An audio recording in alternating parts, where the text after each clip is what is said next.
त्याच्या कसोट्या आहे हे आपल्याला इथं सिद्ध करायचं आहे. इथं 2 ट्रायंगल आहे. जर ते आपण एकावर एक घेतले तर आपल्या इथं बाजू पहिली दिसते, बाजू दुसरी दिसते आणि बाजू तिसरी दिसते. म्हणजे हा थांबा एक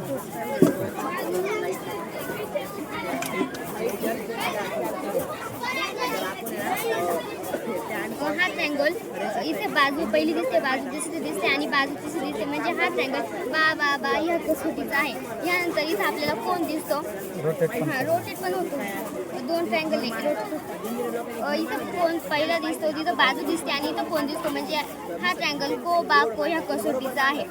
त्यानंतर इथे आपल्याला बाजू पहिली दिसते, कोण दिसतं व बाजू दिसते. म्हणजे हा ट्रँगल बा या कसोटीचा आहे. त्यानंतर हाच ट्रँगल आहे पण हा इथे आहे.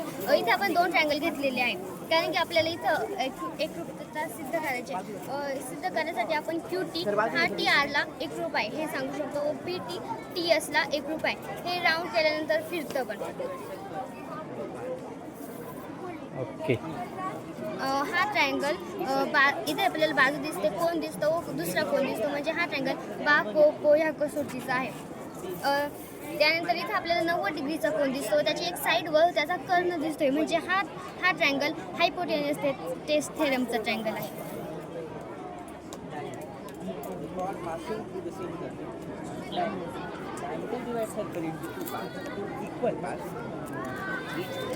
इथे आपल्याला हे सिद्ध करायचे आहे की चौरसाच्या 4 कोनांची बेरीज 360 असते. इथे आपल्याला चौरस दिलेला आहे, त्याला आपण रॉम्बस म्हणूया. इथं रॉम्बस PQRS दिलेला आहे. आपल्याला हे सिद्ध करायचं आहे का याच्या 4ही कोनांची बेरीज 360 असते.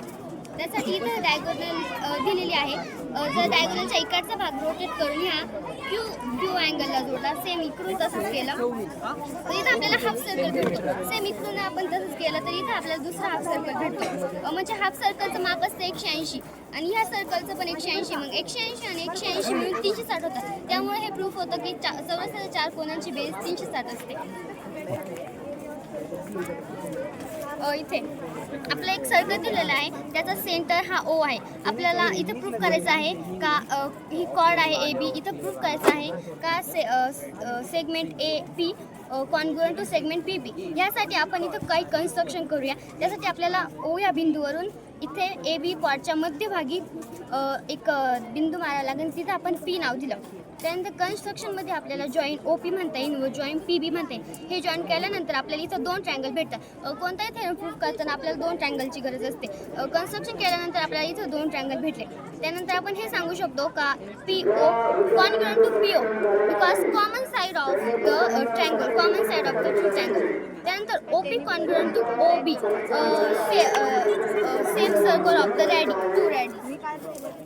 त्यानंतर इथं आपल्याला 2 90 डिग्रीचे कोन दिसत आहे 2 ट्रँगलचे. हे आपण सिद्ध केलं का OP हा सेगमेंट OP हा कॉर्ड AB व परपेंडिक्युलर आहे व परपेंडिक्युलर असलेला कोणताही कोन 90 डिग्रीचा असतो. यावरून हे सिद्ध होतं की हा ट्रँगल हायपोटेन्युस थेरम ट्रँगल आहे.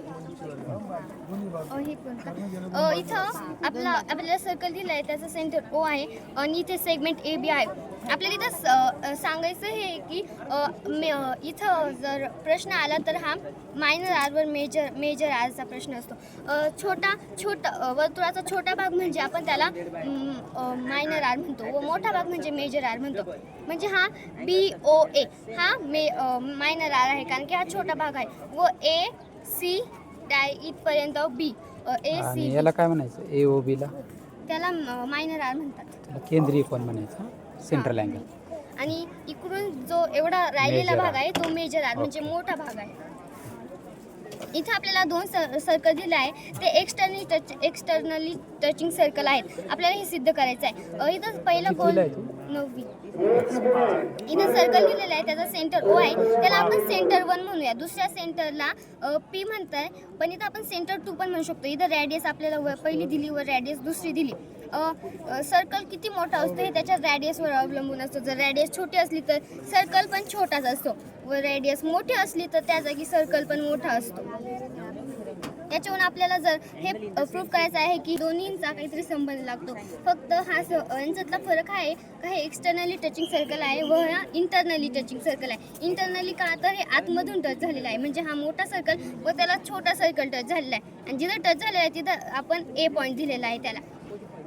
मोठ्या सर्कलचा सेंटर यन आहे व छोट्या सर्कलचा सेंटर यम आहे. त्याची रॅडियस 1 दिलेली आहे व रॅडियस 2 दिलेली आहे. जर आपल्याला फक्त हे प्रूफ करायचं आहे का हा सर्कल सेंटरच्या इकडचाच आहे. याच्यावरून आपण हे प्रूफ करू शकतो का मोठ्या सर्कलची रॅडियसला जर आपण गोल फिरवलं तर एकदम डायमीटर बनते छोट्या सर्कलची. हां, इथं आपण लाईट वेटिंगच्या पट्ट्या असतात याच्यापासून बनवलेलं आहे. याच्यापासून आपण क्वाड्रिलेटरचे एकूण 6 प्रकार असतात ते काढू शकतो. हे 6 प्रकार. याच्यामधला हा स्क्वेअर आहे, चौकोन. त्याच्यानंतर मी तुम्हाला सर्व टाईप काढून दाखवते. हा फक्त थोडासा वाढला तर रॅक्टँगल बनतो. हा प्रॉपर बनत नाही कारण की कमी जास्त वापरलेला आहे. आता आयत झालेला आहे. त्याच्यानंतर ट्रॅपेझियम, समलंब,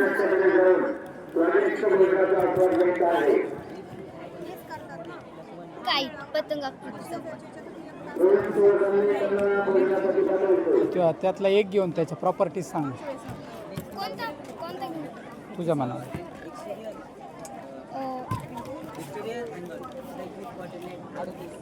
स्क्वेअर.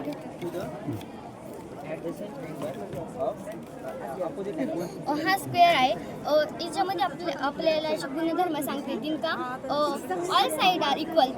जसं काय की जर ही 10 सेंटीमीटर असली तर ही पण 10 सेंटीमीटर असते, ही पण 10 सेंटीमीटर असते आणि ही पण 10 सेंटीमीटर असते. याच्यामध्ये सांगता येईल का डायगोनल बायसेक्ट इन 90 डिग्री. म्हणजे डायगोनल जर याला बायसेक्ट केलं तर हा जो कोन बनतो तो 90 अंशाचा कोन बनतो. त्यानंतर ऑल साईड आर इक्वल म्हणजे सर्व साईड इक्वल असतात. All angles are right. All angles are right angle आणि डायगोनल बायसेक्ट इच अदर. कोणती शाळा? देवगड विद्यालय.